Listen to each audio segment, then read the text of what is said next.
Hello, Nomads, and welcome to your catch-up episode for the month of June 2026. I am your host for this evening. My name is Eric, and I'm not alone. I also have with me Dave. Hi, Eric. What's going on? How are you today? I'm doing good. How are you? Sweet. Good. Summer's been busy. All right. And I also have Brandon. Player 3 has joined the conversation. All right. Yeah. Summer is officially in full swing. I think we've all been pretty busy over these past couple weeks here. Running to make time to do just a catch-up episode. It's so busy. Yeah. You just can't take, you can't waste time in Western New York. No, during the summer. Yeah, summer's so short. You gotta make the most of it while you can. So yeah, Dave was on vacation a couple weeks ago. I was on vacation last week, doing all kinds of stuff. But yeah, it's just been camping, busy. Fireworks. Yeah, traveling, eating like camping, shit. Yep, exactly. Coming to town, the Dude. usual summer stuff. Yeah. I just craved a McDonald's quarter pounder so bad for like a deluxe. week. So, just a regular. I just get the regular, and I'll try the deluxe. I haven't had that in a while, but it makes a Whopper. It makes a Big Mac into a Whopper, or mix it into it adds the lettuce, tomato, mayo. Yeah. Okay. All right. I will try that next time and update you guys. But I haven't had a McDonald's burger in a while. Okay. The Whopper's king. We all know that. But yeah, man. Eating like shit. I hear you on that, man. Good for you. When you don't have time, you end up, I end up having like cheese sticks and a couple fucking pieces of pepperoni, and I'm back out the door. Yeah. Oh yeah. Dave, this might be TMI, and I don't know, but it's never TMI here. Please ask me on the internet. That's awesome. Well, I don't know. Because we're both 45, right? We both turned 45 and we had to have our colonoscopies or whatever. Yeah. And I had mine. That's great time. And and they found, found like, if they find like polyps or whatever, right? And they, that's common, right?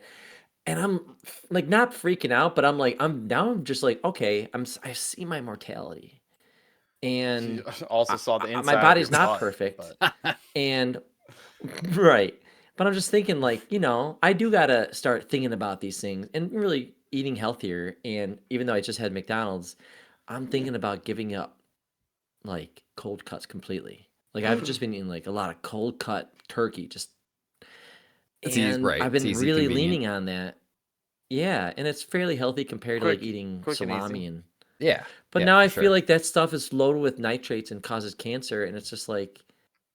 Should raise your own turkeys then. I think that's so I got to eat like organic. Well, right, eat real turkeys and then chicken breast or turkey. Yeah, exactly. But no, you got to raise them. Anyways, yeah, I ain't doing that. Steroids and can't trust the steroids and chickens and turkeys. You gotta.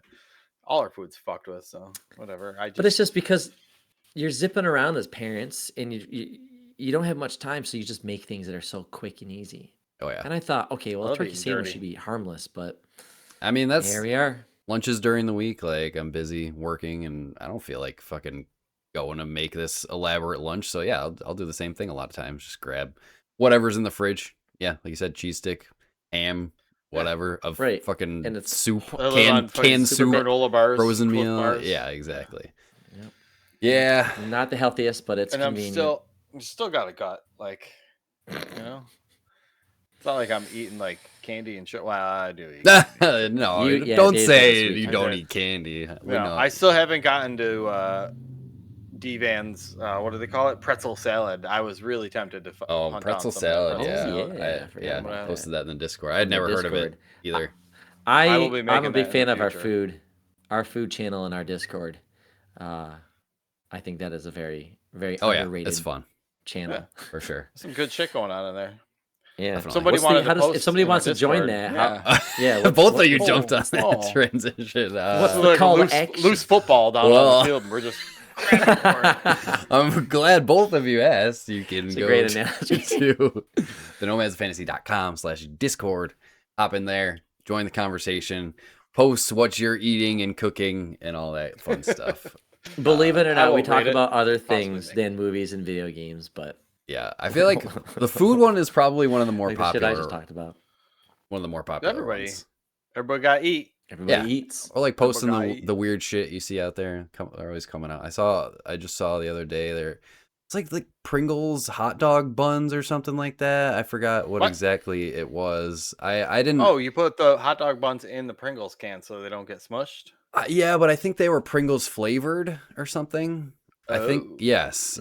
I'll have to look at it, but it was crazy. Yeah. Hot dog flavored Pringles, you say? I thought that I know we will definitely get into our game and movie catch up, but like on the topic of Pringles, I didn't know what they were. I thought they were sliced like a weird shaped potato, but it's actually powderized potato. I mean, it's like a crisp, harden and then press into that. Yeah. Yeah, I was like, I don't know, man. It's kind of. It's not an actual like the food potato is trash. You're eating the bottom of the potato bucket. No, that's not a real potato.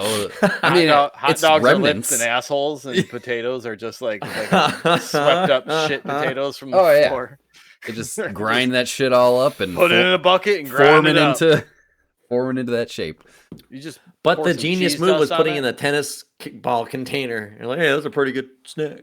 Except when you get to the bottom and you can't reach your fucking fat hand all the way down to the bottom to get it. So you got to end up dumping them out and then just dumping all the crumbs out. Oh, right. You put the lid back away. Oh, yeah. Put the lid back on. You give it the asshole shake and you just fucking smash them up in there. And then you take the cap off and then you use it like a cup. You pour the Pringles into your face. That's a caveman move. Listen, I'm not sticking my hand and getting it caught in the tube. I got games to do. I don't want to get my controller. I got games to do. That is the gamer move. You can't interrupt your session. My brother eats popcorn with a spoon at home. What? Because then you don't get your hands greasy. It's gotta be huge. He's got to get one of those. Have you seen those? A regular spoon. Have you seen those snack tongs? He needs to get some of those. Yeah. Those are the gamer. Yeah, or get the bowls on the shoulder and just. Drink and, there you go. You know, make a nice little pile. Just lay down and put a pile of Sour Patch Kids in my chest. And Yep. You could have a smoothie on your back, and then a tube goes up and around to your mouth. So while you're playing, like a hamster. It's like one of those hydration backpacks, but with like exactly. You could put Mountain Dew in there. Yeah. Okay. Exactly. Yeah. Exactly. Yeah. See, now we're optimizing our gaming right here. Yes. That's right. Exactly. Yes. Yeah. I do have one of those. I'll think of that. Speaking of gaming, I did have a proud dad gamer moment. Well, last week was our son's birthday, 7th birthday. So we got him his own Switch. We got him the Switch Lite, one of the smaller ones, the yellow one. Oh, nice, Dad. Nice move. Good one. It's because I had my old Switch still, but we have the Switch 2, so I wasn't using the old Switch at all. So I sold that one to my local game store, traded in some games. And got the money for the Switch Lite and a bunch of games for him. How much did you get for just a Switch itself? I'm curious because I have one, but how much? I sold a bunch of other stuff. I don't know exactly how it was itemized, but I got the Switch. It was all complete in box and everything. A couple games and like the Ring Fit Adventure that I had for a while. All that came to like $180 or something. So, which was not bad for like a local game store. Yeah. What's a Switch Lite cost? $200? So we got it refurbished from Nintendo, which is in amazing condition. It was like 160, 170. Yeah. So, okay. Yeah, not bad at all. But yeah, it's perfect the Switch Lite is awesome for kids. There's a Switch where the controllers don't come off, right? Right. No Joy-Cons. It's smaller form factors, so it's it's handheld like only. Tablet. It's handheld only. Right. I forgot that it did that. Handheld. How's the screen on that? It's actually really.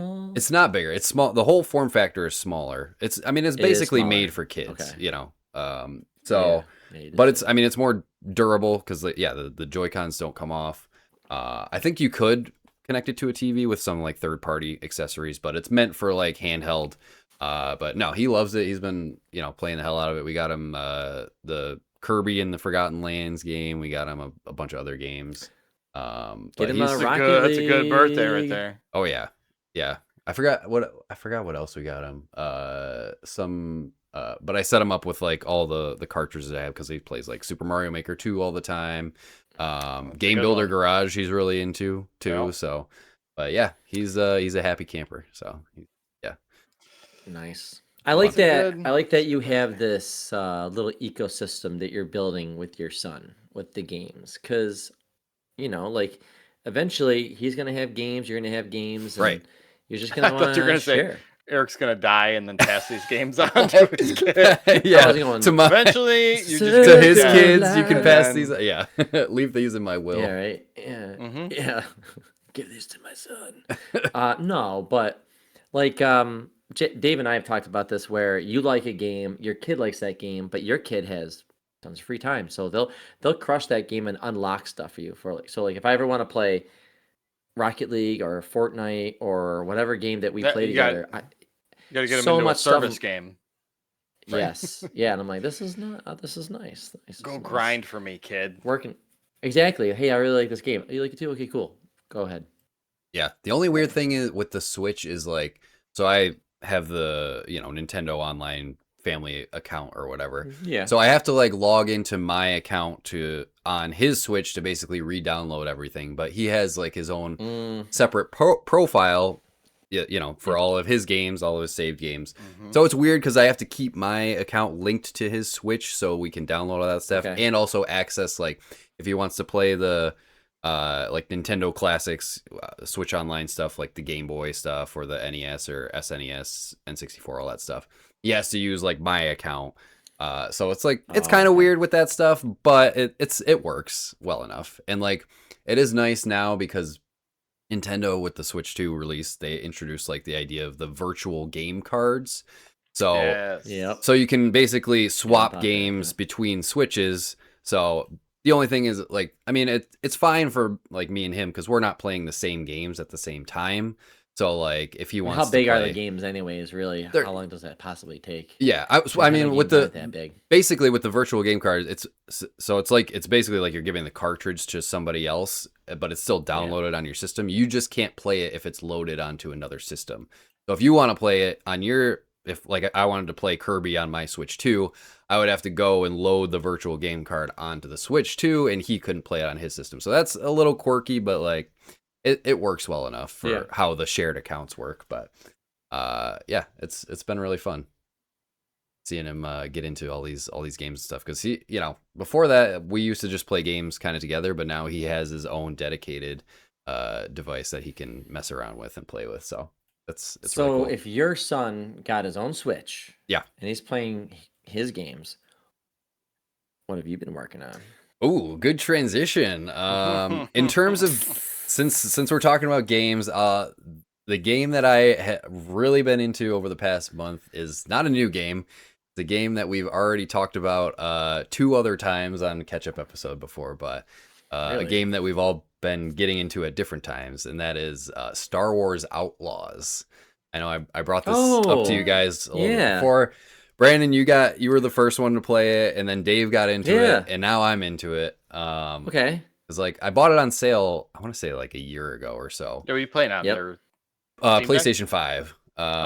So I mean, technically I am playing it mostly on the Steam Deck because I'm just streaming it to the Steam Deck, which actually looks great and works awesome on there. Stream it from the PS5 to the Steam Deck. To the Steam Deck, like remote play. So that's been fun, and that game is great. I mean, we've already talked about it a bunch before, but they just I want to hear your, as a Star Wars fan, just I don't know, what did you think? I think they did an amazing job making that world feel like a fully realized, like, living Star Wars world. Like it feels really nice, and like they paid a lot of attention to just the small little details in every like corner of each planet. So did both of you guys finish it? Yeah. No. Okay. So I'm on it's a good ending. I'm currently I'm very pleased with how it ends. I'm currently on Tatooine. I went to Akiva, I think is one of the planets first, because you have Tashara, which is like the opening. Well, first you have Canto Bight, which is like the tutorial area. Then you go to Tashara, which is like the first planet and sort of setting up the story and still kind of tutorializing things, but it's more open, a lot more open than Canto Bight. You get a speeder and you can actually explore and go back and forth, and you encounter the different factions, because that's the main thing. Is like there's factions or different underground or whatever all the underworld syndicates, factions, the huts and the syndicates, and Yep. So yeah, I went to after that opening planet. Tatooine's like the second planet you get to go to, right? So you can it's open ended. You can choose which planet you go to next. They recommended you go to Akiva first, so I just went to that one, and then the big forest one. That's like the snowy one. That's like like the snowy one. That's more in the more kind of locked down into the city. But after that, then I went to Tatooine, which I've done with all the main quests on Tatooine. I'm just kind of cleaning up some of the side fun stuff. Exploring. Yeah, dude, there's tons. I love like Tatooine. Everywhere. It's a big map. Yeah, definitely.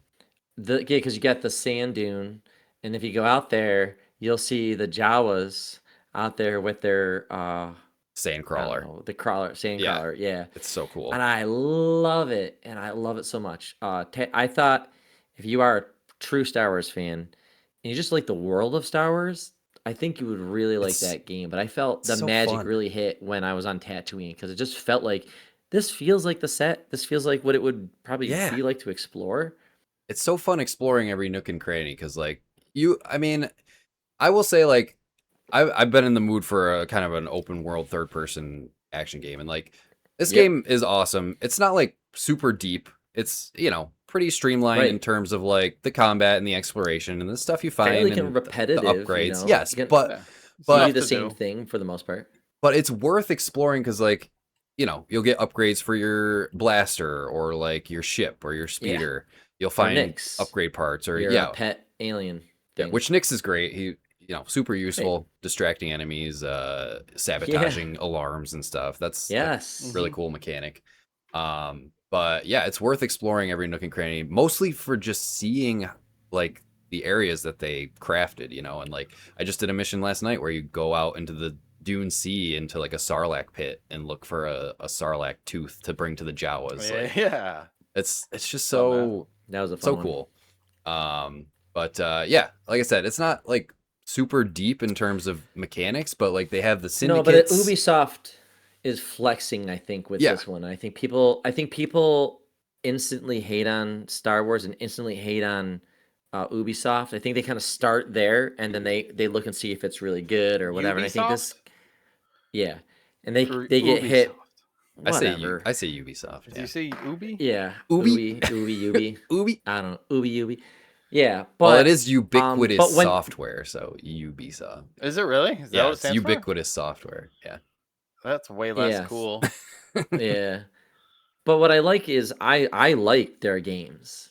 I like the Assassin's Creed games. I generally typically like the games they make, big and small, and I think they do a really good job with third world exploring games. But when you're infiltrating, and you're going to do this a lot, the Imperial bases, those there's multiple ways to go in there, and I think that's where Ubisoft is flexing themselves. Just like Ubisoft is flexing their level design. Like they've done this. I bet they geeked out when they were given the chance to make Star Wars, and they probably had a lot of fun making this. So my advice is, when you're playing this game, just have fun. Look at the levels. Like, oh, I can go there. And I think that was what made the repetitiveness of infiltrating these Imperial bases is like, but they give me so many ways to do it. It's like Halo or Avowed, where you're fighting the same creatures over and over again, but there's so many weapons you can mix around and change, and that's what makes it fun. And I think that's what you should do in this game. I think the more I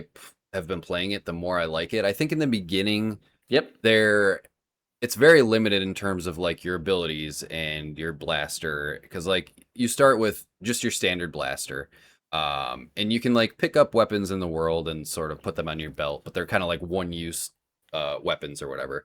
But the more you upgrade your abilities, it opens up the combat for a lot of different scenarios, because you'll unlock different blaster modules, so you can swap between. You get that fucking charge shot. The charge shot and the rapid fire and thing that blows up. Yes. And you'll get like different ability, like smoke bombs, and like so like there's a lot of hilarious. Like, because then you combine that with like a lot of the dynamic shit, like somebody's getting robbed and 3 dudes roll up on the speeder and I hit him with one of those charge shots. That's all the speeders that's explode awesome. and just fucking go everywhere. It's just like I love that. a big sandbox of Star Wars action figures going. Bang, bang, bang. Yep, exactly. While while that's going on, you see a shadow come across while you're all fighting these dudes on bikes and stuff or speeders, and it's the Imperial Army sending like a troop down to go and investigate. So you got to take out their captain, the officer, and all the stormtroopers. And it's just like, yes, the dynamic part too is a lot of fun. I truly think one of the best Star Wars experiences I had in video games was in this game, and it is on the Tatooine when you're being chased by the dune. What do they call the sand dune dragon? Cryet dragon. In the ground. Oh yeah. What is it? Crate dragon. Cryet. Is that what it is on Tatooine in the sand? Yeah. When you're being chased by that, while also being chased by like the Syndicate or Hutts on their speeders, and I was just like, this is like something out of a movie, but it's like dynamically happening in some capacity. You know, I think some things are just happening random to only I'm gonna experience. Some squad doesn't like, some region doesn't like you, and you have to drive through there to get to your shit. You're going through there doing a quest or a sequence. Yep. Yeah, balancing those was a pain, but and you're you can shooting, eventually get them all good now, but. I think the Syndicate system and the reputation system is kind of one of my nitpicks. It's like the reputation doesn't really matter. The only thing it matters for is like you said, getting into areas where the alliance part. They're controlled by certain syndicates. Yeah. So like, and you get rewards for increasing your reputation with each of the syndicates. You know, because there's multiple levels. There's like good, excellent, like perfect or whatever, and you get rewards for each of those tiers. But beyond that, like, it doesn't really matter if you lower your level on one syndicate, because you can just do a mission for them and increase your reputation back up to good. You can also buy like the syndicate data and give it to them, and that'll increase your reputation. So like, I don't know, that system is pretty shallow, I would say, but it still makes it interesting because that's a big part of the game, is doing these contracts for the different syndicates, which a lot of those missions are fun and cool. Like sneaking into an Imperial base and stealing some data or whatever. Right, and it's a shame because the hate on this game was so strong that there's no future for this game. And I think if it's turned around. Was able to do another game, maybe. Well, now the discourse is definitely turned around online, anyways. Just make it Han Solo. Just make everybody happy. Make it a Han Solo game, and use everything you learned from the first one. And make it Han Solo and Chewbacca. Make the Lando and Han. Yeah, Han. Lando and Han. I mean, they did 2 DLCs, and Lando is in one of the DLCs. So like, they have like a mission with him.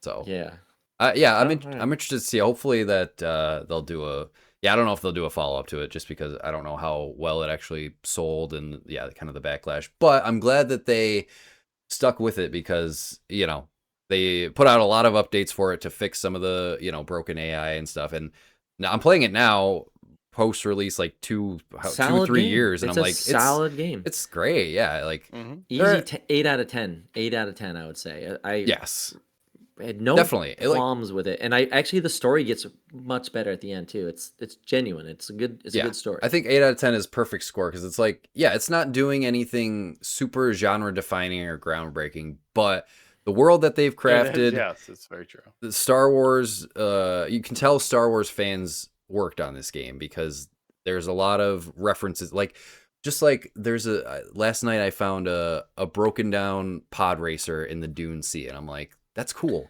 It's just cool that it's there. You can't do anything with it. That's but it's what I was saying when I talked about it. It's the first time you get to see all 3 trilogies in one thing, because they always ignore that the other ones exist. They never feel like they are the same thing. Right. And I felt this game has all 3, because you get the Pikes. Yes. Right? The Pikes right? They're not until the new stuff. Yeah, it's Disney. Like Clone Wars. They're big in the Clone Wars era. Right. But they're next to like the Jawas from the original trilogy, and you'll have pit droids right next to it from from episode 1. So, or like like the pod racer or whatever, So I like it because it feels like the whole saga is here for once, and they are just together, and it's nice to see. I'd like to see that in the big screen personally, but yes. Yeah. So very, very solid. It was exactly what I was in the mood for. And I'm glad you liked it, man. Yeah, I'm liking it. I'm definitely gonna finish it. I'm probably like 20 hours in right now. So Yep. I just get I don't want to like mainline it because I want to do because it is very the most important side quests are like the expert side quests. So because that's what you unlock. That's how you unlock new abilities is you find those like experts like the gunslinger and the hot fixer and whatever. So those ones I'm making sure I always do those if I have like intel on one of those. But like there, you come across so many things throughout the world. You're like, oh, there's a treasure over here. Let me just get that really quick. It ends where you can keep going. Yeah. Okay. All right. So surprise, she doesn't die at the end. Yes. I figured it was a thing where you can just kind of go back and clean up. Because even I mean once you visit planets, you can go back to any planet you want. So, yeah, having a great time with that game. Let's transition over to you, Brandon. What you been working on over this past month? I can make this quick. I finally bought Final Fantasy 16. Okay. I've been wanting to buy that for a while, and it is the most hack and slash action JRPG I've played in a while. It's basically Devil May Cry or God of War, but the one with the boy band one in the beginning. No, that's 15. That's 15. Yeah. The 16. 15 was the boy band driving around in a car. Yep. This one is Game of Thrones meets Final Fantasy. Oh. It's more grounded, a little bit more serious, but it's also kind of got that Japanese writing where like some cheesy shit happens, but I think it's just maybe the Japanese writing. But overall, I really like it. It's beautiful. I'm playing on story mode, so it's pretty mindless. It's more of a proper RPG, action RPG, if you play it in like standard mode, but it defaults to story mode. So I don't really have to move anything. I really just kind of set it and forget it and just mindlessly. So I'm like 24 hours into it. I really like it. It's got that Final Fantasy music. Graphics are good. Abilities are constantly being thrown at me, and I haven't even tried all of them that I have. This is cool. I'll say this. I don't know if you know anything about Final Fantasy, Dave, but there's a character that's in all of Final Fantasy games, Sid. I don't know if you know who Sid is, but Sid's always in the games. And usually a small role or whatever, sometimes he's one of the main characters. Well, this one, he's one of the main characters, and he's one of the first guys that is one of your companions. And he's voiced by, I don't know how to say I don't remember his name or anything like that, but he's been in a lot of things. He's got a very deep voice. I gotta look this up. If you look at Final Fantasy 16, Sid, that actor, he's from like Game of Thrones. He's got a really deep British voice, but he is a great voice actor. And is it Ben Starr? I don't know his name, but he's been around in a lot of things. You'll recognize this guy. He's got a very deep voice. I knew he was in Final Fantasy. Oh no, okay, he's Clive. Yeah, I knew he was in FF. Is it Sid, C-I-D or S-I-D? Sid, yeah. And I don't know. I just think that this guy should do more voice acting for video games because he's just really good at it, and really liked his character in this game. Did you have the cast there, Dave? Does the actor's name show up? Behind the voice actors, I see a Clive. Yeah, Clive's the main character. Right, that's Ben Starr. You and your brother are like super powerful, and the younger brother, Sid is you both can kind of turn into dragons, but yeah. It's the dude from what was it? The Witch, right? It was something we watched. Yes, the dad from The Witch. Yes. Thank you. Yeah, what's his name? Ralph Ineson. Yep. Okay, this guy's awesome. Always enjoy his performances, but in a video game setting, I was like, he needs to be in video games more. He's just a really good. Oh, he's in Nosferatu too. That's right. Yes. Okay. Yeah. We've seen him. I remember the first time I think it was like Game of Thrones. The Northman. Green Knight off with your head. That's right. He was the Green Knight. Harry Potter 7. What's the dude's name? The director for like Northman and stuff. Eggers? Yeah, Robert Eggers. Yeah, he's in a bunch of his movies. Yep. Yeah. So anyways, that was a big draw when I noticed that. I was like, oh yeah, I like that's sweet. a lot. Nice. And then the production is just so goddamn good. Did you get to the kaiju fights yet? What's a kaiju fight? What's kaiju? Giant monster. Oh, I mean, they're throughout the game. Okay. I just know there's like sections where you're just like a giant monster fighting another giant monster. I'm sorry. Yeah, well, you and your brother can turn into dragons and attack each other. Okay. But there's other just set pieces that are just very big detail to leave out. Nice. Yeah. Big detail. Sounds interesting. No, I like the game starts off. You can play the demo for free, but you'll experience the whole opening act. But I think I played the demo. The game starts with and I fell asleep. The game starts with you as dragon form.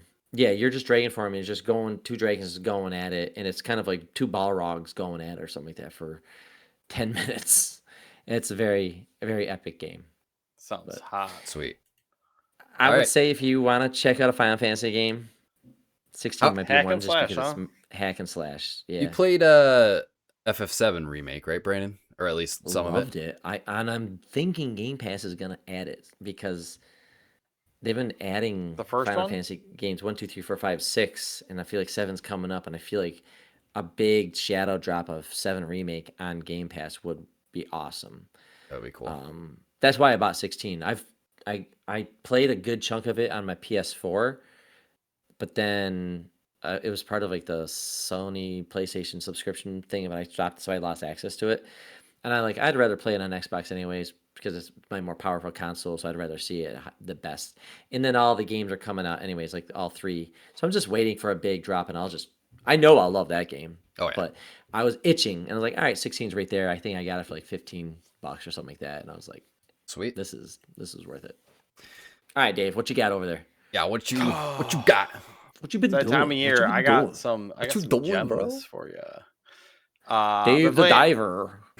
No, but I will talk about that because that's my new one. I haven't seen it. It's fucking so good. Mina the Hollower. Came out right after we last recorded. I was gonna say, it feels like so long ago. It does feel like a long time ago, but it was like 2 days after we recorded, or it might have been the next day or something like that. But I think I'm in the last castle of the game currently. I stopped playing it because I started playing Dave the Diver, but that's neither here nor there. I'll get to that. But Mina the Hollower is from Yacht Club Games. They're the guys that made Shovel Knight, which everybody loved. Yeah. This one is the Zelda to Mega Man of Hollow Knight's Mega Man. This is the Zelda. I never played any of the Game Boy Advance Zeldas, so I don't really have a fondness for them. But this one's like same point of view as a Zelda game. They compare it to like Link's Awakening, which is like the Game Boy one. But this one's all pixel based. Oh, I think 2D, Link's Awakening. I think of the remake, but so good. So good. But why is it so good? I don't doubt it because this developer is really good. But like, what did they get? Is it the level design or the combat? Okay, I mean, the level design is great. The music is great. You get, you start the game with one of 3 weapons. Essentially, you get to pick like the chain, the sword, or the shield, or something like that. And you got to go in your kingdom and go off to the 4 corners of the map and fix some hollower, some shiny things. And then they kind of just let you go. Like there's not really like a map in this game. So you got to kind of explore and talk to people a little bit in the beginning. Like you're going into town and figure shit out. This game is also, I won't say extremely hard. Not hard. It's challenging. But it also has like a ton of options.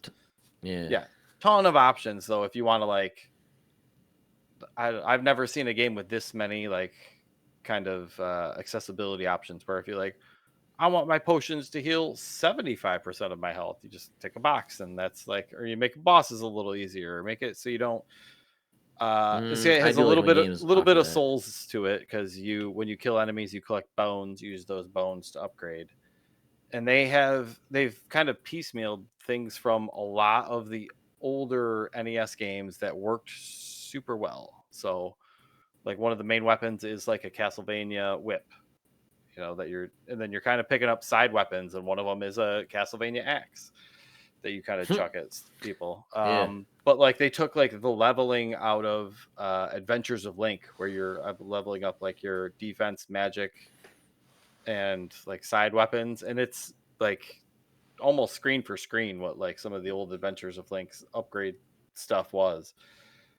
But that makes it like it's challenging enough because you can die and lose all your bones or money or whatever your upgrade points are. But it hasn't happened too often to me. I don't want to say that I'm a great gamer, but I get a little bit of Souls in me, kind of.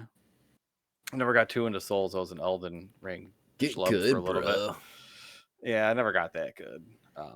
Yeah, I've heard the main criticism of this is that it's challenging in that, and also that it doesn't tell you where to go, and you can stumble into areas where you just should not be and will get destroyed. And some people said that was frustrating. Yeah, you can. I mean, if it says you got to go to this place first, and you go the other direction, you might get fucked up pretty bad. Yeah. I followed generally where I was supposed to go. I thought there are a couple places I wandered to where I did get my ass kicked, but like the combat in it is your standard like whap whap whap, but instead of a jump or a dodge, Mina the Hollower is they like dig underground essentially. So you go underground and then you pop up, but when you pop up, you get like an extra space of jump, so you can jump. It's also a platforming move as well as your dodge, as well as you can get trinkets to like turn it into an offensive maneuver too. Like it explodes when you jump out of the ground. So the platforming in it gets pretty fucking intense.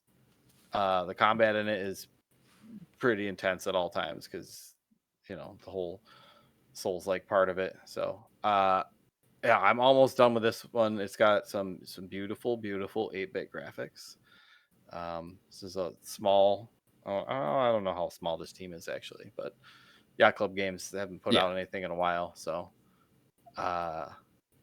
it's definitely one that if you like those kind of old school games, absolutely, I would definitely recommend this to play. I'll try. I was just gonna say, if it's too hard for you, you just adjust some difficulty options and just keep going. Like that is nice that they have those options, but I'll definitely try this game out eventually. I was planning on trying it out at launch, but I was just playing other stuff, and so I'll probably just wait for it to go on sale.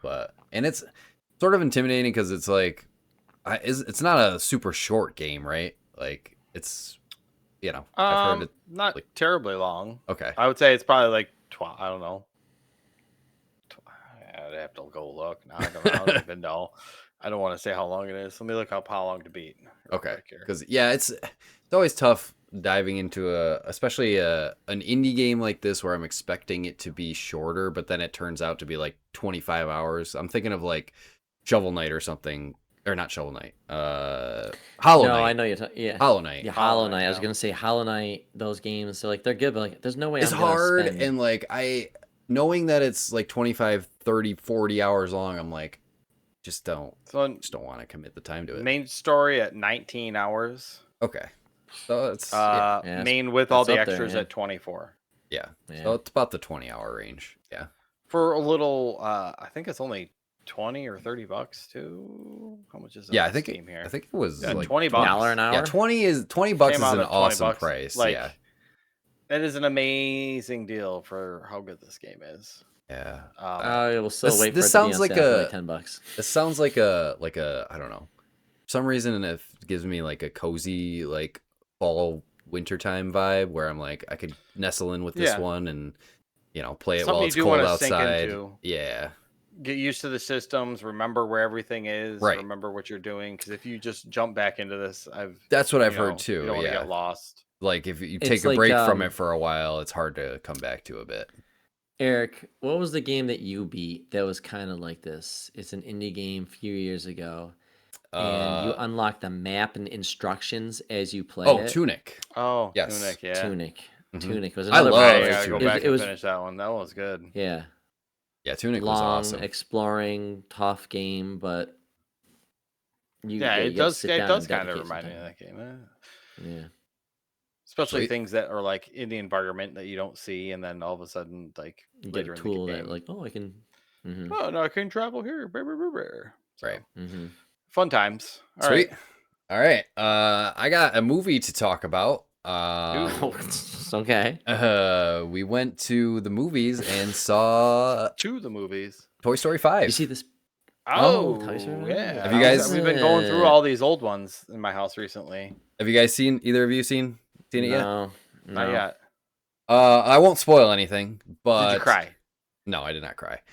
I don't know. Not a good movie then. It's not a bad movie. It's a good movie. I walked out of it enjoying what I watched.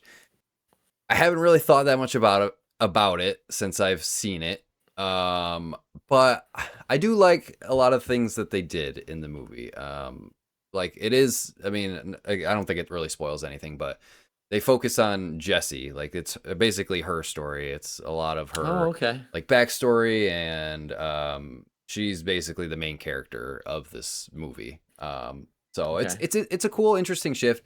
Some of my complaints about it are they didn't, I don't know, they kind of sidelined the other toys in this movie a lot, like all of your favorites, Mr. Potato Head, Rex, like the actors are dead though, aren't they? I mean, Mr. Potato Head, Mr. and Mrs. Potato Head, they replaced them. They passed. And Don Rickles, yes, passed, and I forgot the Mrs. Potato Head actor, but George Costanza's mom. Right, yeah. So, but they replaced them, but they only had a couple lines in the movie. But like, Rex and Ham, like Wallace Shawn, they're still around and doing active. Sure. But like in like Slinky Dog, but they just What about Woody? Slinky Dog's long dead. No, yeah. I mean, they replaced Slinky in Toy Story 3, so like he's been the same actor since 3.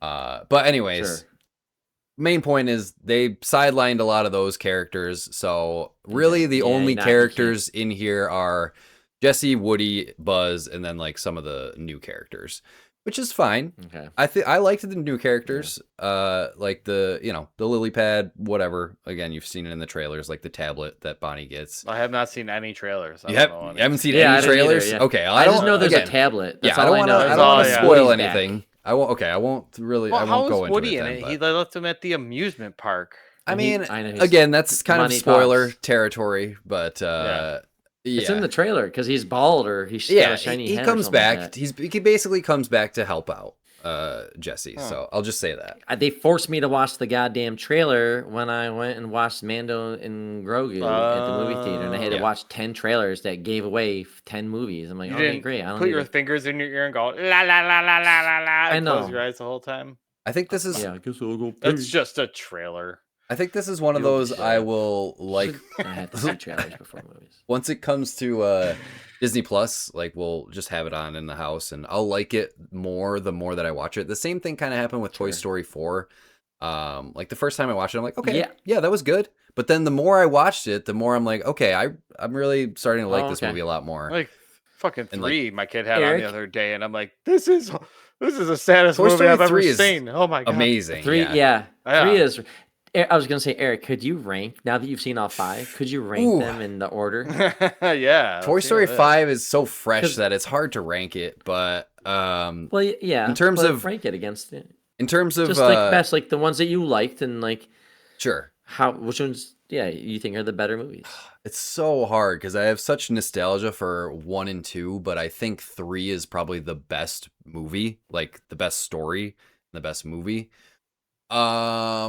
So it's really tough. So I would say, in terms of just like enjoyment out of watching them, I'll rank them by that. I don't really want to rank them. I'll do my personal ranking, not like which one's like the best movie. You know what I mean? I'm not gonna put it on your tombstone. It's okay. I know. I'll just say I've always said like 2 is my favorite, so I'll go 2 at the top, and then 3, 1, 4, 5. I'll say that. So currently 5's at the bottom. Eric thinks 5 is a bad movie. It's not a bad movie by any means. I know. I'm fucking. Wait, what was the order? 2, 1, 3, 4, 5. 2, 3, 1, 4, 5. 2, 3. 2, I love 1, but like I don't know. It's starting to show its age a bit now. I Going know, back but and it's such watching a it. brilliant story. Yeah, The it first one is. is And, like, so the good. nostalgia for it, it's tough because I do think Toy Story 3 is the better movie, but You can't have 3 without 1. Right. Yeah, I know. It's hard. It's hard to rank them. Because you're closing that trilogy in the third one. Yeah. And you really, truly think they're gonna die. They really tricked me. I was like, are they? I Are they remember really seeing that killing these in the characters? theaters. I'm like, they I'm pretty accept sure I was death crying. and they hold on to each other's hands and they know they accept their own fate. Like, They're ready yeah, to like be surely melted. some of these toys are gonna die. I think like we're gonna see one of them or a couple of them melted. Like I was freaking You out. just think the pig's just gonna be like, "Brrr," as his face is Right. melting into trash. Say hi to Andy for me one more time, Woody. Like, I would be crying, dude, Oh my crying or God. something like that. You see like what's like Woody's foot as he's melting. You just see the name Andy on his foot as it Right. slowly melts away and disappears, and you don't see his name anymore. Like that's what I thought was gonna Credits. happen. Yeah. I also Just cut it really hard. really like the story of the like behind the scenes of the second movie too, because they lost it. Well, yeah, the first one was such a success that they had to crank out the second one in like a year. Like I think it was like less than a year, something like that. Yeah. And yeah, Toy Story 1 is I think like a 95 or 100 on Rotten Tomatoes. God, It's like yeah, it's highly so good. ranked. It was a very big deal. So yeah, they had to crank out 2, and yeah, like you said, they lost the entire like film at one point. Like it just got deleted off a hard drive or whatever, and somehow they managed to recover it on some backup, on some hard drive or whatever. So they had to deal with that whole situation of recovering the movie, and then they had such a tight timeline to release it, and the fact that it is such a great follow up to the original, I think that's kind of why I put it at the top. I just like all the new characters they introduced. I mean, that's where they introduced Jesse and Jesse and the yep. They're great characters. So, but yeah, I love Toy Story. The touch-up guy, the nerd that's like collecting them and fixes his arm. Yeah, that's the first one. Okay. Second one, right? No. The second one is 2. the guy that. It's one Al. is the boy next Al's door. Toy Barn. 2 is Al. Al's Toy Barn. Yeah. Yeah, he steals Woody from the garage sale, and that's right. Gets his arm ripped off. Yeah. It's such a good story too. Those 3 though, those first 3 is probably one of the better trilogies that exists out there. If you look at just those 3, they are the third one gets everybody. I mean, it's that's why I'm so like mixed on 5, because it's like feels like they're milking the franchise. They didn't need to make this one, but they do the some idea of a tablet is a good idea. They do some interesting stuff with the story, and the message I think by the end is good.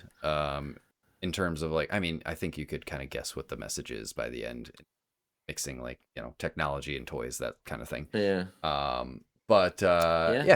would like to watch it again, and see how I like it on my subsequent watches. I would also say like in Forky, she created the toy. Like that's just genius. Like right. They when they add these characters like that, makes sense. That was another thing too. Like Forky had like 2 lines in this movie, which I liked Forky's character. Same with like Bunny and Ducky, Key and Peele. I don't know if they just couldn't get them back for this movie, but I don't care about those characters. They were. I mean, I love Key and Peele. They were funny, but what Ken about and Keanu? Darby, were they Did he come back as the? He's in there for like 2 seconds, So all these characters from 4 are in there for like 2 seconds, and then they just kind of toss them aside. That's sad. Sad to hear. Yeah. But Toy Story 5, bad movie. Toy Story 5, bad movie. You heard it here first. No, in the pantheon of Pixar, I would still put it up there. But especially with like recent Pixar, Hoppers was good. I would still probably put it. I liked Hoppers above Hoppers, but it's Toy Story. That's for the next catch up. I forgot that I watched that movie this month. All right, Brandon, back to you. All right, real quick. Game Pass has a game called Luna Abyss. Yeah, I thought this one looked interesting. I checked it out. Yeah, and it's actually really good. It's a shorter game. I think it's only like 8 hours, maybe 6 hours, something like that. Are you on the moon? Like 4 or 5 hours. It's like first person, right? Yeah, it's a weird game. So I'm just gonna read this to you guys. I think Gave me Google's gonna do a better just job. looking at screenshots, like Control vibes, sort of a little bit. No. Just like the art style, but yeah. Oh, well, I'll talk about. Let me read this, and then I'll kind of say what I experienced. Luna Abyss is a 2026 first-person shooter action adventure game developed by Quali Labs and published by Quali.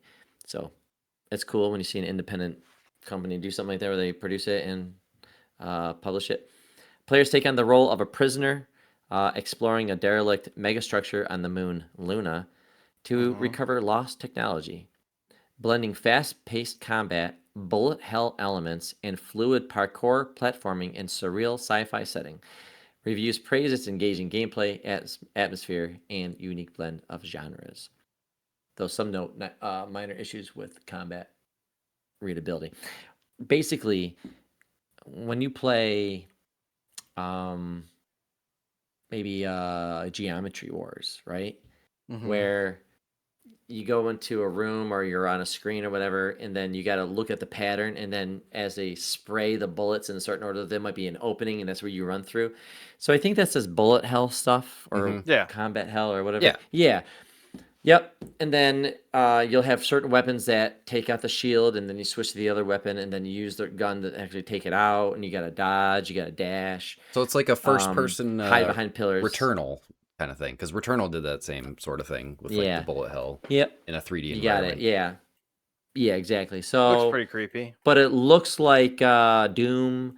It's got this. The opening level is all black and red, and you're in this futuristic. It's almost like I said, like you're transported into a body, and you're sent down into this hellish looking area, fighting these monsters and exploring and unlocking the story and stuff like that. It's weird. I just think the hook is the graphics are nice, and the gameplay is really smooth, and the hook is good. I would say it's weird because you know how when you play a video game and on the directional pad you might have like, okay, up is machine gun, left is shotgun, pistol, rocket, right? Yeah. They slowly give you these guns, and I don't like that, where like you have the machine gun for a while, and then you get the shotgun. So you're just stuck with like, even though you know that there's going to be 4 weapons, you get 2 for most of this game, and then you get the other 2 later in the game. So I just got the third one, and there's a 4th one coming, but I just got the 3rd one, and I'm pretty far into this, and I'm like, all right, if I was going to nitpick one thing, is like pace the that is weird. The evolution of gameplay and the game loop, and now you have this gun to throw in the mix and throw this ability, but the abilities are great. I'm zipping around, I'm dashing around, and it's fun. Like I really like this game. I think it's got really high scores. I think I saw a 9 out of 10 on Steam. So it's very positive. Check it out. But the whole game is not that black and red visual style. I'm outside. I think I just finished the outside part, but I was outside and it's like not blue skies, but there's a sky. It's on the moon. Yeah, I think that's why I thought Control when I saw it, because I did see that black and red like scheme. Yeah, just, that's the colors. The main kind of visual of it, but yeah, it's cool. I like it. Awesome. Well, fun. Back to you, Dave. Dave's. Speaking of Dave's, we've been diving with Dave. Dave has become a diver. This one is a couple years old, 2023. Yeah. Have either of you guys played this? I think Eric played it like years ago, didn't he? No, I've been meaning to. It's been like on my wish list, and I know they just came out with released like a big DLC or whatever. So, which is kind of crazy that they're still putting stuff out, but good for them. But and they're doing like a spin-off game too, like next year or something. Yeah, this was by Mint Rocket, developer and publisher Brandon. Rock and roll. Yeah, fucking A, right. Support your indies. It is during the day you have you can go on 2 dives to go get fish. It's like side scrolling where you're just going down and swimming, and you have a little harpoon gun and you get fish and you catch fish. And then at night you run a sushi restaurant, and you have a chef who sells and does all sorts of cool, fun recipes with these fish. So that's the basic loop. Every time you go underwater, it is a different layout. little bit different. You still have like your layers. You have the shallows and then the mini section and then the deep, where Is there different combat? fish in each Like section. like You sharks or anything? you do get aggressive fish. So you have, in addition to And you your murder them harpoon and gun. cook them up. Yeah, absolutely. Your harpoon gun is like for catching regular fish, and then for like sharks and big things, you can get like net guns, or you can get like sniper rifles or shotguns and stuff that you can fire Yeah. underwater to like kill. But if you kill an animal with those weapons, you're going to get shittier meat. Like the meat isn't going to be as good. So if you tranquilize them and interesting. catch them, you get like 5 meat from that one fish. If you shoot them with a shotgun, you might only get 1 or 2. So it's Interesting concept. better to try and tranquilize them or harpoon them. You usually get 2 stars for harpooning, but then you don't want to have to pick the buckshot out of the shark. No, right. It reminds me of that one fantasy game that was kind of retro looking, Moonlighter. I don't remember. It was like Moonlighter. played like that Zelda, one's like a Zelda kind of version. but then you're basically bringing back those artifacts to run a gift sell like a store in your store, yeah, and sell the things that you find in your adventure, which is an interesting concept. So this kind of reminded me of it, but it's cool. Kind of the graphics same. look fun. I like the art style of this game.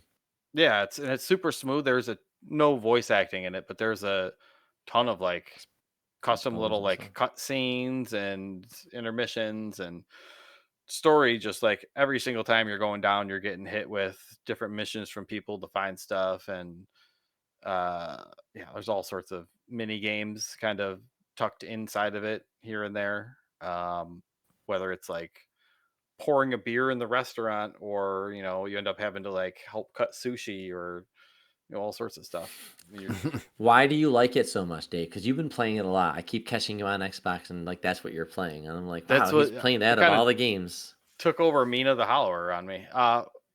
First, I've been wanting to play it for a while, and it was on sale for $10, and it kind of is worth twice that. I feel bad for just buying that, so I'm gonna end up getting the DLCs. But it's just kind of that loop where you're going down. It's a little bit different every time. You have a different objective most time you're going underwater, because you'll come up, you'll talk to somebody, they'll give you different stuff, and then you end up going. You have 2 dives a day, so you do a morning and afternoon, and then how long is those 2 dives a day, like in real time, last? They have been getting longer the more stuff I get, because I've upgrade your stuff so you can stay underwater longer. You're finding like oxygen canisters underwater to refill your air, and then you just keep going down. And then there are certain spots underwater where you random air canisters just it's like a video game. It's a video game. You get like, is that turkey in this brick wall perfectly cooked on like a plate? Air bubbles in Sonic or something. Yeah. They have air bubble like in a clamshell. You open up a clamshell and you get air bubbles out of it. And I like like that, Mario 64. That's at least creative. Yeah.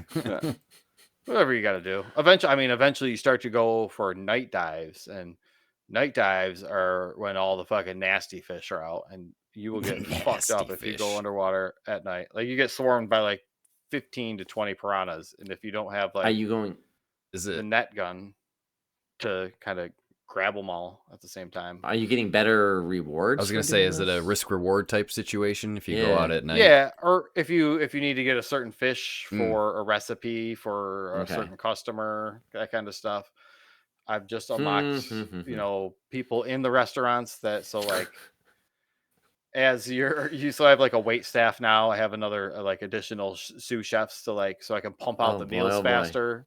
So while I'm going around pouring beer for people and pouring green tea and stuff like that, people are just, man, could you imagine the guy serving you your food is like, I went in the ocean and battled a shark, I hope you like the soup.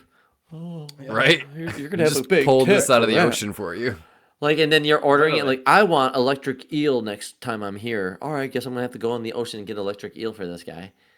Like, people are demanding, go in the ocean, give me this now. But you gotta go at night. Some people battle things. Right. I want a giant squid. Angry old fisherman that remembers the deep sea kind, Twilight Zone stuff. Moray eel soup from when he was a child. Oh, nice. But like, and then you get it for him, and then this like crazy ass fucking pixel cutscene plays through that you'll probably only see once the entire time you play. I like that. And it's funny, like it's got humor to it, where like people eat the food and their mind is blown, and they have like this dream sequence play out in front of them. It's fucking hilarious. That's the chef awesome. guy is like he's a black guy that like is a super serious. I don't know. He puts on like rap music sometimes and like cuts sushi to that. I don't know how they do all that, but yeah, it's fun. It's sweet. This one's got me looped in. I'm really excited to see the DLC. Well, I hope you beat it, because I saw there's a Godzilla DLC as one. Oh, jeez. He's in the ocean. You That's gotta cool. you gotta watch out for Godzilla. Yeah, I know that I've done a lot of crossovers with Dave the Diver, which is fun. That's fun. It was, yeah. There's a couple out there. There's an In the Jungle one. There is a I think that's the newest one that just came out. Ichiban's Holiday. So all sorts of fun stuff to be had there. If you need a little side game to play, absolutely, this is an easy choice for that. Sweet. Between that and Mina, like it's kind of just been my entire month. Yeah. Right there. Nice. All right. Well, speaking of shotgun blasts, I'm about to shotgun blast out my last 3 here because we're running long, and my last 3 are quick, not worth a full talk through. So, we are. First up is Pictonico. Have you guys heard of this one?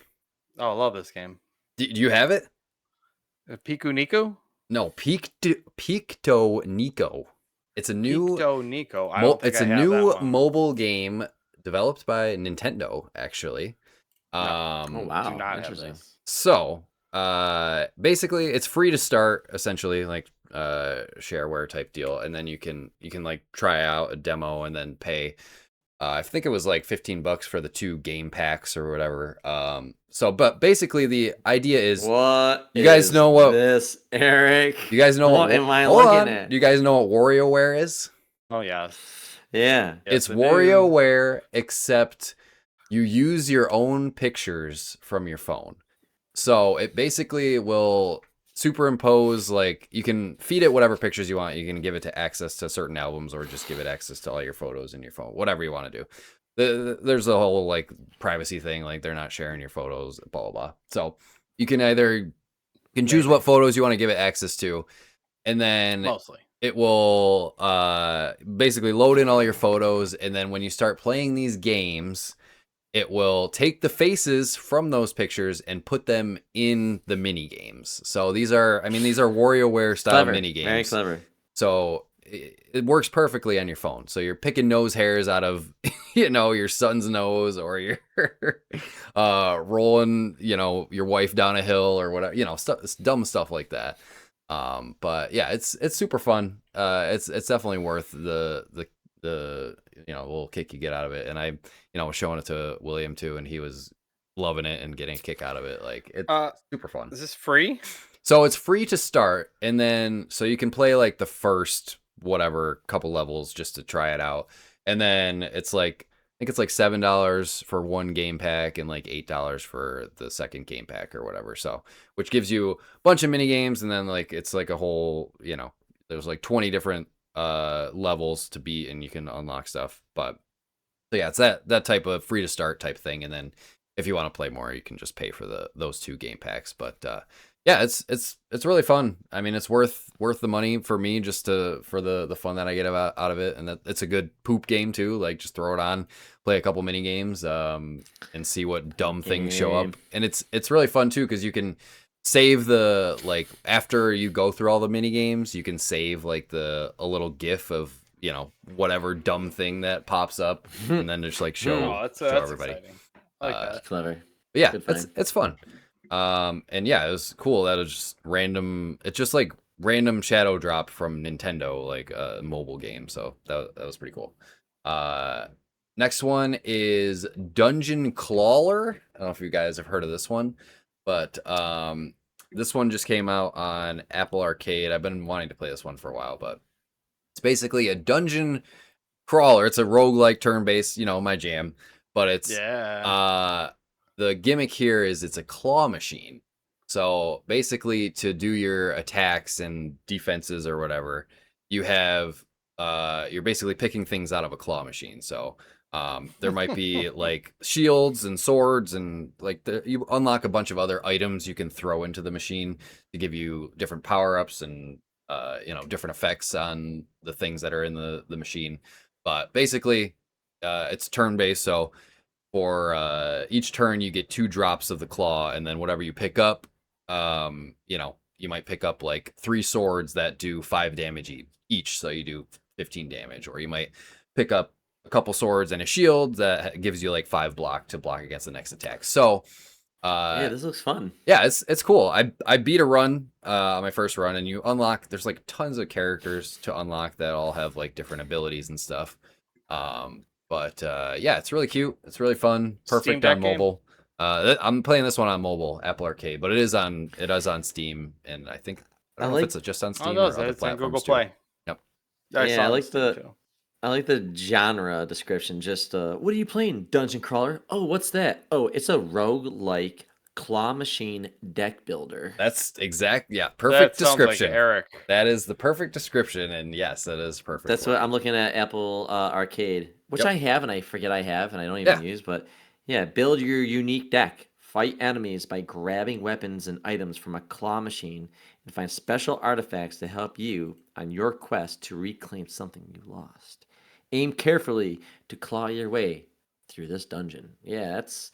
Well, who comes up with... There's epic boss battles in really this? cool. What? Yeah. Endless mode? I like that there's there's a lot going on in here. Yeah, it's very similar to hand-drawn artwork. Again, like a Slay the Spire or a Balatro type thing. It's that genre of thing, but they mix it up by just throwing a claw machine in there, which I love. Claw Stray machines. Fawn Studio from Who doesn't love a good claw machine? Yeah. They're an indie developer. Yeah, and it's cool. Look at us with all these indie games. Very cool. Nice. So cool. I would check it out. Yeah, if you have Apple Arcade. The last one is my Thor roundup for the month, which I only played one game this month on the Thor, and that is, I've never played it before. I'm finally playing Sly Cooper. I've never played any of the games in that series. I've always wanted to play them because of the cell shaded. Yeah, and I heard they were good. They've always looked awesome. It's not Insomniac. What's the other one? Sucker Punch. It's Sucker Punch. Sucker Punch. Yeah. So I've always wanted to play the Sly Cooper game, so loaded this one up on the Thor. I'm probably like halfway through it. How is it? I mean, it's great. Ghost of Tsushima, so it's like it's awesome. Yes, like those guys made epic games. Now, what were they making with this? This was like stuff? their first breakout kind of hit. So this is on the PlayStation 2. It's basically the same kind of format if you've ever played like a Spyro the Dragon type game, where it's this kind of hub area with each of these interconnected levels. So like you go to like this one central hub.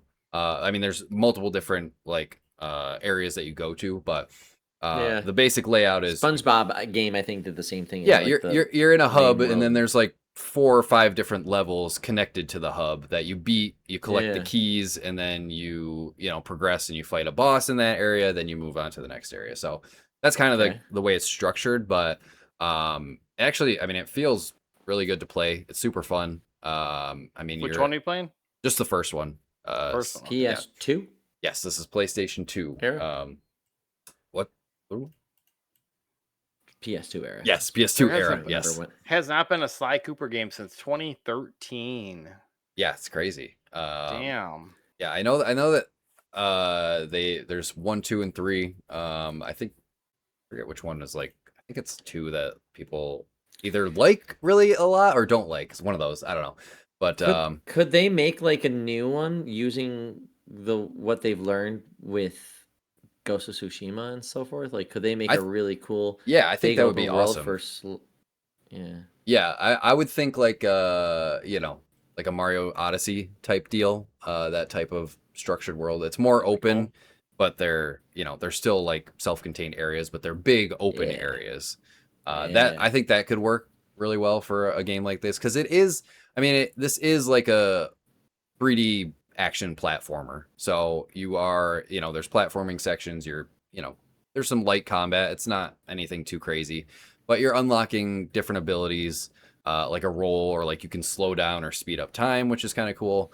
So there's a bunch of different abilities that you're unlocking throughout these levels. But yeah, it's really fun. The movement actually feels really good, especially for a PS2 game. But I can see why people like these games a lot. Eric, did you ever play that other PS2 game where you're like a white Japanese wolf with an art style? Okami? Okami or Okami, I yeah. did. People say that game is a masterpiece. They say that it aged very well, but it's from the PS2 era. And I'm like, it's always on sale, always looks good. I'm like, man, maybe I just scoop it up, but like, No, can I play a game from PS2 and still enjoy it? So they re-released it on Switch, like I don't know, at this point it's probably 7 or 8 years ago. Right. That's where I played HD it. or whatever. Yes, and I never finished it, but I really liked what I played. I played like probably like 10 hours of it, but it's like a 30-hour game. It's super long, but oh shit, okay. But the gameplay is really cool because you're basically drawing on the screen. That's how you attack. Oh, okay. So you're like drawing circles around enemies to do different attacks, or like it's like different shapes for different stuff. So, but people say it's like the best non-Zelda game. Yeah, I just hear people praise it, and I'm like, the images I look at don't really align with. That's one are saying in the comments, but that's one I really want to go back to and finish because I really did enjoy. It just made me think of when I played of it. Sly, yeah. But just that era. But yeah, now it's good. But yeah, that's all I had. What about you, Brandon? What do you got left? I checked out that Call of Duty Vanguard that popped on Game Pass. Played the opening level, loved it. It's like a train sequence where you're on a train in World War II or whatever. That's fun. Sweet. That was really cool. Going between the two trains, going back and or like next to each other and fighting Nazis and stuff. That was really fun. You're with a squad of 6 of you or whatever, and then at the end of that level, something happens, and then you go back and how this random group of like Brits and Australians and Americans got to be put on this one mission, and they all have different backgrounds, but they're like on a secret mission. So, anyways.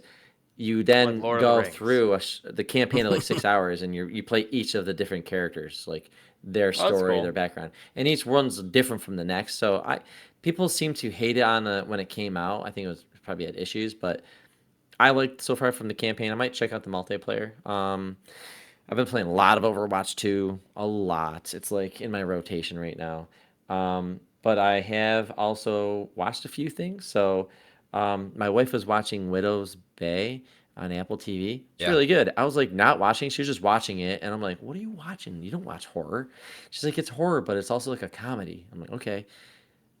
Halfway into the season, I was just like, this is actually really good. Like the jokes are really funny and it's kind of creepy. So a lot of people really like the show. I had no idea that it had a lot of hype around it. It's good. It's really good. Widow's Bay. It's like Jaws, where there's a mayor and something bad's happening, but he wants to turn this island into a tourist attraction. So he's like this new mayor, and he's trying to make a tourist attraction out of this island, but this island is cursed, and the characters are just great.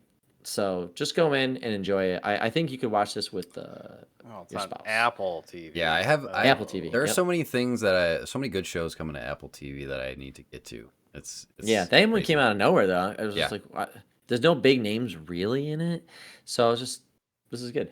And then I watched the opening episode of season 3 of House of Dragon on HBO. Mm-hmm. It was like an epic battle, just a 1-hour episode. epic battle and character dying and stuff like that. It was pretty cool. I guess the second episode does the same thing, and then things kind of slow down for the third episode. Should I go back and watch season 1? Should I go finish? Is House of Dragons? Have you watched the show? I watched like half of the first season. Yeah, and I finished the first season. Never went back. And then I never. Is that good? The second season. It's worth. I don't know. I mean, my wife and I liked it, so we're invested. The first season's slow, and it has like the younger version of the characters, and then they grow up at the second half of it, and you meet new characters or older versions of everybody. And then the second season is a lot of, because characters die at the end of the first season, and then the second season is kind of dealing with the crazy stuff that happened at the end of the first season, and people are picking sides, and shit hits the fan with the second season, and families against family, killing each other left and right. Okay. And there's dragons out there, but the dragons are picking who they want, and the Targaryens are split. So you have Targaryens over here and Targaryens over there, and the Targaryens are like, but we need dragon riders. We've lost some. We need some. So random people, like one guy's an alcoholic bum, and he just like gets picked up by a dragon rider. And he's just like, so because the dragons pick you, and they'll send something they think is going to be worthy, and it'll be eaten or burned alive or something like that. So the second season's all about just like getting characters, dragons, stuff like that. But it's cool. Third one, I don't know where they're going with it. I think it's the last season, but I think they're only doing 3 seasons. But it's more of just like the downfall of the Targaryens, and yeah, it's pretty cool. Yeah, and then what else do they have? Oh, I've been watching a lot of the FIFA World Cup. Oh, that's been a lot of fun. FIFA US just lost. Some games are really long and they go late at night, but as somebody who's played soccer and coaches soccer to kids, like I never watched soccer. I never could get into it. But watching World Cup this year, like I clicked, and it's been a lot of fun. And I would suggest start watching anybody Premier League on your weekends. I'm excited. I want to pick a team. Dude, I mean, some of the stuff these guys do is just insane. And then I looked at the size difference of like a basketball field versus like a hockey rink versus NFL. Huh? Basketball field. I'm sorry, basketball court. Yeah, basketball court, hockey rink, football field, soccer field.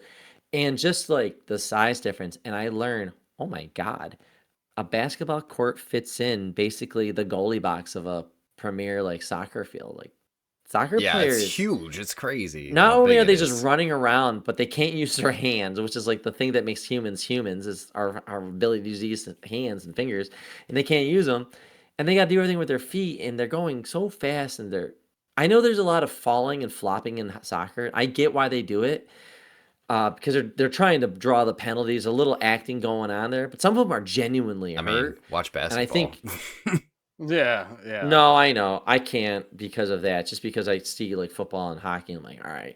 Soccer is like they're just running full sprint with another guy, and they're pushing and elbowing and fighting for that thing. It's just that when one gets knocked over, are you hurt or are you really hurt? Because I know you're hurt, but like, are you flopping and trying to draw a foul, or are you going to get up and like get hurt, but you got to get up and play, you know? Like in hockey where they get hit into a wall. Yes, they got padding and stuff like that, but you got to get up, you know? So I don't know. I'm having a great time watching it. So cool. All right, Dave, what you got? A couple quick ones. When I'm not playing Mina or Dave, I have been playing Guildmasters Idle Dungeons on my phone. Oh boy, it's kind of a guilty pleasure because it is. I don't think it's a great game, but it's you're basically it's an idle game where you're sending heroes out on dungeon raids essentially, and they do their stuff, they bring back some stuff, you use that stuff to make new equipment, you send them out to the tougher dungeons, they go up some levels, yada yada. It's just rinse, wash, repeat. It's like the UI on it, it's like not great. It's pretty basic. Some of like there's no like action to the combat or anything, but I just leveling up dudes and setting them out. So you're saying we could make a better idle game than this? I don't know. We should. Yeah, but I don't know. There's just something about the loop to it that, you know, sending guys out, you know, get home at night and just want to lay down and relax. Just man, you want a game, but you don't want to think. I'm all for that. Like, there's nothing wrong with. That's why I like those Kingdom 2 Crown games, because it's kind of mindless. It's a one-button game, you know. Yeah. Or Vampire Survivors when I was playing that. Like, so I feel like I need one on my phone too for when the kids are watching something I don't really want to pay attention to, and I just want to hang out with the kids for a little bit. Just I can sit here, play this game for 5-10 minutes. I might not be here, but I'm here. I'm here. I'm here in this room. Yeah, my presence. You can smell me, but I'm not paying attention. You can hear me breathing while I play. What else do I have here? Oh, I'm almost done. I stopped watching this movie so I could come record this podcast. Mortal Kombat 2. I thought you were gonna 75. I thought you were gonna say the other movie. No. That one gets last bell. Mortal Kombat 2. What do you think? It's a Mortal Kombat movie. Almost feels more video game than the. Oh no! I think we might have lost Dave. He was slowing down. Dave's audio. Dave, are you there? Just slow. If you're watching the video version, he's just frozen right now. Mortal Kombat 2 killed him. It's so bad. Yeah, they were saying that game or that movie. Really, the only thing good about it was Carl Urban. Yeah, I was excited that he was in it. Everything else was kind of meh. Yeah, I mean, I love Carl Urban. I didn't see the first Mortal Kombat. Oh, you didn't? No. It was okay. The opening act was the best part of that movie with Sub-Zero versus Scorpion, but I thought overall I didn't like that the main character was a new character. Like they created a new character for the first movie, and it's just like, who's this generic vanilla guy? Right. Yeah. Like this is just pick Scorpion and make him the hero or something like that, and just make him the main character. But yeah. Then the second one, I don't think they created any new characters, but I don't know. Well, we'll never know. Dave is We'll gone. never. Oh, we'll never know. Hopefully he'll rejoin the call. I was really looking forward to hearing more about Bigfoot Goes to Hell, because I know that he had that. Is that the other movie? Yes, he had that on his list as well. Shit! He was talking about that in Discord. Bigfoot Goes to Hell. Yes, Bigfoot Goes to Hell. That is an amazing title. I feel like I need to see that instantly. I love that. Yeah, some of the other. It's got to be a B movie. Oh yeah, 1,000%. Yeah, I was looking at some of the other movies that whatever director, if you can call him that, made, and it was like Little Mermaid versus like Mega Shark or whatever, or like oh boy, yeah, there's some interesting stuff in there. Eric, last weekend while we wait for Dave, I busted out the PS2 when we went to camp. Oh shit, nice. And the Switch 2, I just like that I can just bust out my Switch 1 games, my Switch 1 controllers. Yes. And just play, and there's no weirdness. It was nice. It was nice that Nintendo didn't make me do anything to play this. I wanted to play like the Super Mario Brother U edition or whatever it was with the kids. Yeah. And it was great. And I was just like, this is good. I don't have to like update software or do anything. I can just connect the controller to the console, put the game in, and we're good. No, it all just works. So were I you playing really it like the PS2. Just like wait, PS2? I brought the Switch 2, brought the dock. Okay. You brought the dock. Okay. Yeah, and I brought my Switch 1 deluxe controller. The Pro controller? Yeah. Pro controller, yep. Great controller. And then I have a knockoff Amazon one that also works extremely well. Nice. And then I had the Joy-Cons, which I really like how they just pop off with the Switch 2 instead of that sliding shit. It's awesome. And just put that in really that, good. That weird, that thing that Nintendo Switch consoles come with, that the makeshift dongle controller. Yeah, I use the Bulldog controller, they call it. Yeah, the Switch one. Is that what they call? Oh, okay. Good name. It works great, honestly. Me and the 3 kids had those controllers, and we just had a great time playing Mario with that. So, but anyways, awesome. I was just killing dead air, Dave. That's cool. You died during Mortal Kombat 2. I heard that I melted during that. Yeah, you just like slowed way down. Yeah, fatality. All right. As long as you're recording still and you're... Yeah, I'm good. Let us... I gotta what do mix you all got? this shit. What's going on with that Mortal Kombat 2? It's very video You were saying video gamey? gamey? Yeah. I don't know if they're just like putting it in for... They're building in a lot more stuff from the video games in this, where, you know, the first one, they kind of just like rebooted it. Here's your Scorpion, here's your Sub-Zero. They're like building all those basic things. And they got, what's his name? Cole is in the this most one. Generic ass name. We'll say he's in this one for a little bit. So he... That's guessing. Sounds like dies. somebody rips his heart out. Yeah. I don't know. We'll find out. That's funny. But yeah, it's fun, dumb Mortal Kombat. It's this standard, you know, a lot of times they've been pretty cheesy. This one is fairly Who's cheesy. the villain? We got Carl Urban in it. It's Who's Shao the main Kahn. villain? Shao Kahn. Shao The Kahn. same. Oh, nice. And it feels like Okay. they're following a lot of the video game stuff, where it starts with him taking over Katana's place. What is it? Not Eternia. That's He-Man.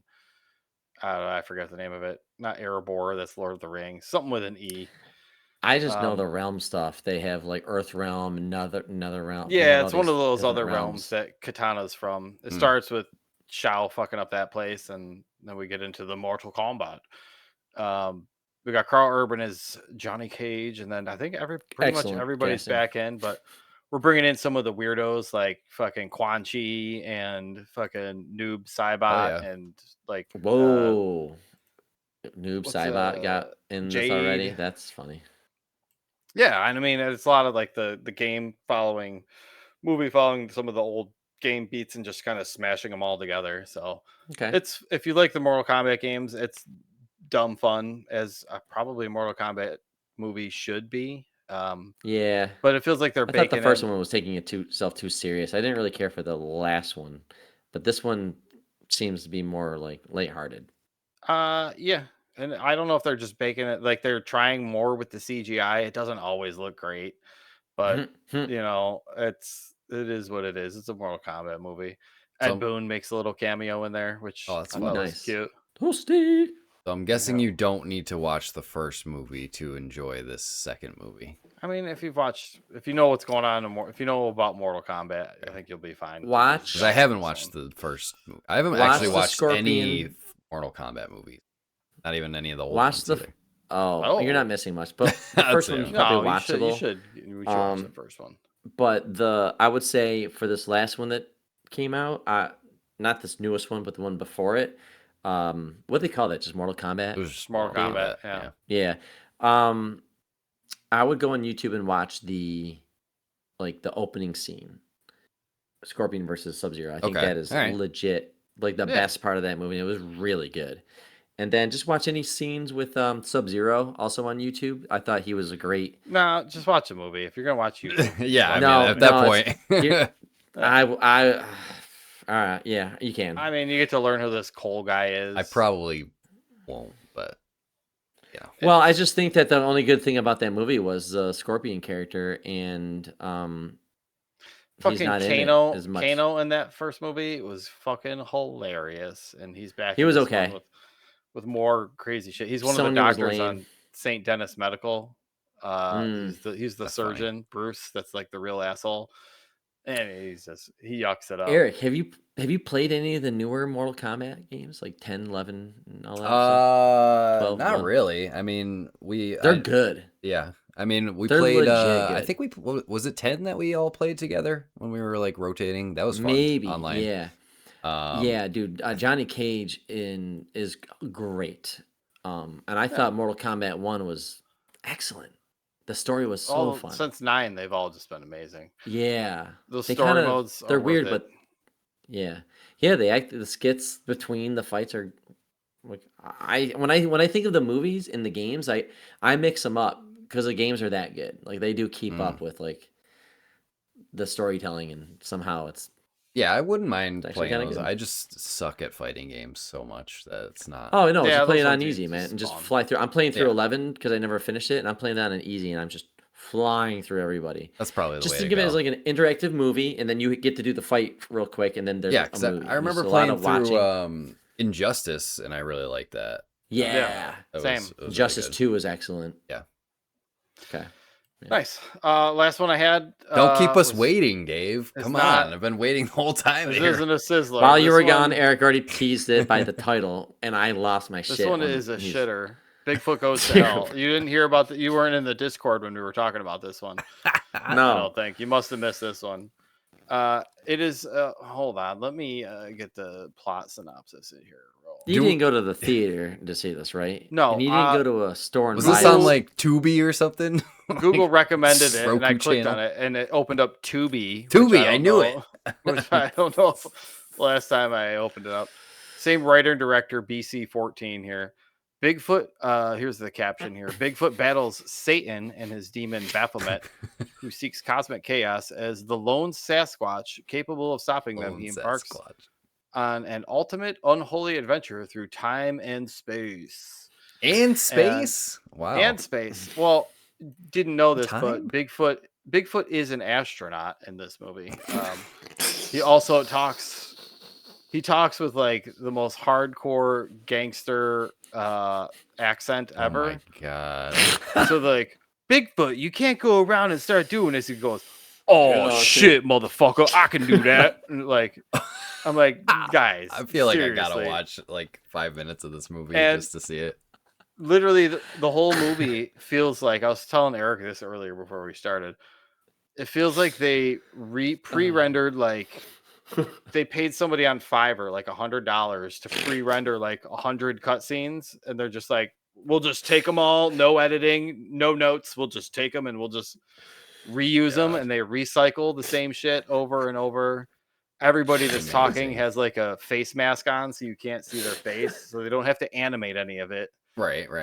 Bigfoot does talk, but he's the most fucking horrifying monster ever. His face, like, I don't know. Wait, so is it he looks CG? like Baraka. Is it CG animated or is it? Yes, this is all CG. Okay. Like, should we watch this for the main show, or is this? I don't know. It's made by some guy named BC14. Oh, he's made some other bangers. It has the look and feel of like a juggalo on meth at the age of like 14 wrote a script and they decided to make it. That sounds about right. Yeah. It is one of the biggest piles of trash I have ever had the pleasure of putting on my TV. You didn't finish it, did you? No, I watched 15, maybe 20 minutes, just out of like the sheer shock value and horror. I didn't even mention throughout the film, they also splice in just random, not random, but Bigfoot will be talking about like, oh shit, motherfucker, I haven't seen flowers like that since I was on Earth. And then they'll just show like stock photography of just like flowers. They gotta fill the time somehow. Like they're just padding and filling in just like the big, like it is a pile of garbage. It feels like somebody made it for, I'd say you could make this movie for under $1,000 probably. You gotta look up the budget if you can record Bigfoot your own audio. Goes to Hell. There is a whole series on here that this guy has done. He's got Kong versus Megacock, yes. Little Mermaid versus Mega Jaws, Bigfoot oh versus my the Megalodon. God. I just looked Dahmer up versus Frankenstein, Trump versus the Illuminati. Like, this guy just shovels out garbage, but it's kind of almost so horrible that it's worth seeing how horrible it is. I just looked up Bigfoot Goes to Hell, and seeing Bigfoot, he looks like a fucking gorilla with a Baraka mouth, like you said. Yeah, the one on the cover. He looks nothing like the one on the cover. No. Yeah, the one on the cover looks literally nothing like him. Yes, Baraka mouth with like. He looks like a gorilla with giant claws on his hands, as rabies or something. Then he talks with the most gangster, I can't thugged out accent. Like it is a pile of slop that Bigfoot I never thought. Versus Megalodon Resurrection. Okay, that's what caught your eye. It's not Trump versus the Illuminati. I saw that one. There's like Mega Trump too. Like there's Dahmer and Frankenstein. Donald Trump. escapes Earth's destruction and battles an alien race called the Illuminati, eventually going to hell to fight Satan. Like, This is who's insane. funding this guy? It's like, yeah, let's do this. Let's do that. Yeah, I think It's this one amazing. at a 4 is one of his highest rated movies. Incredible. Everything else is coming in at a 3 or under, except for Big versus Megalodon Resurrection. Although it looks like that shark has 6-pack abs and arms and is shooting fire out of his face. Oh, so hell yeah. I don't Okay. know. So Trump versus the Illuminati has a 63 in Rotten Tomato. And just What? looking at another, yeah, but then Oh, I looking didn't see at that. like, but then looking at Five Nights at Freddy 2, it's got an 18 or 17 on Rotten Tomato. So it's just crazy. Like, this movie's bad, but like, it's so low I think budget and people obviously vote stupid, but it's a this- 63? People vote for it as a joke, though. Maybe. That is the thing. This thing does have a handful of like 10 user reviews. Bigfoot does on IMDb, and then when I go to click on the reviews, like nothing shows up. So my guess is that this guy is probably, faking his own reviews so he can try and get some shit out there. But if you ever see it, I guess maybe, I don't know, I wouldn't even give ad revenue, but maybe, I don't know. It's worth just kind of just looking I know, at it to baffle yourself. I don't how something like this even gets made, but by it is a pretty dude in hilarious, his basement, probably. Yeah, well, he's got a picture on it, and it's just some white dude with an old scroty goatee. So I don't know. Yeah, that sounds about right. Wow. That's all I got for you. That's what I had. I wish you started with that. I know, that's what I said. No. You need to start with that one. I didn't want to give it any more headlines than it needed. It is one of the most baffling things I've ever seen in my life. It's amazing. It's amazing that it even exists. I'm glad it came back to that. True nomad for going to hell with Bigfoot and back. Going to hell with Bigfoot. Oh, now Dave's lights are going all crazy. Don't worry about me. All right, is that it? Are we done? No, that's it. Hopefully we'll tapped out. Especially we can't follow up after Bigfoot goes to hell. What's going on with the schedule? We're recording this between our summer of sequels episodes. Yes. So I know that we got that going on, and we've been taking a summer break in August and then getting ready for our new season in the fall. Are we gonna have another catch up before? I guess is my question. Is there gonna be another catch up episode before the summer break? Beginning of August. When are we taking summer break? That's my question. We'll have to figure that out. I think when we do the summer break, the only thing we do is the catch up. I could be wrong on that though. Yeah. So maybe we'll have one next month, right? Yeah. We did have stuff in August, but we can figure out we'll shuffle the deck around. We got Rocky 2 to watch.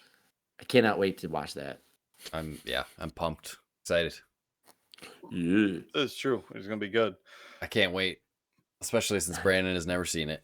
So I've only seen the first one. So excited to watch some Rocky.